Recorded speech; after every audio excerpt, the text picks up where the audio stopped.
महाप्रभु Shri जगन्नाथंकर rather नाम नंदीघोष रथ। एही rather रंग नाली और हलदिया वर्णित। नंदीघोष रथर 16टी चक लगी था। नंदीघोष रथर उच्चता 33 हाथ 5 आंगुली। नंदीघोष रथर सारथी मालती अटंती। नंदीघोष रथर दौड़ी बा रथ दौड़ी शंखचूड़ अटे। नंदीघोष रथर ध्वजोपमूर्ति पंचमुखी हनुमान।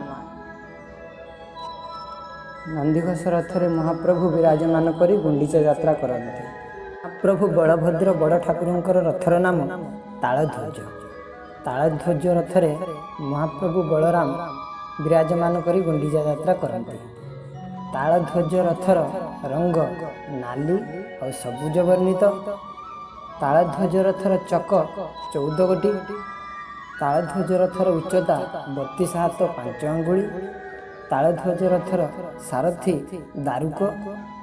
तालध्वज रथर दौड़ीर नाम बासुकी। तालध्वज रथर ध्वजोपमूर्ति लक्ष्मी नृसिंह। महाप्रभु बलभद्र बड़ ठाकुर तालध्वज रथरे विराजमान करी गुंडीचा यात्रा करते। माँ सुभद्रा देवी रथर नाम देवदलन रथ बा दर्पदलन रथ बोली कहुए। देवदलन रथर रंग नाली और कला वर्णित। देवदलन रथर 12 गोटी चक लगी था। देवदलन रथर उच्चता 31 हाथ। देवदलन रथर सारथी अर्जुन। देवदलन रथर दौड़ी को स्वर्णचूड़ बोली कहुए। देवदलन रथर ध्वजोपमूर्ति जय दुर्गा।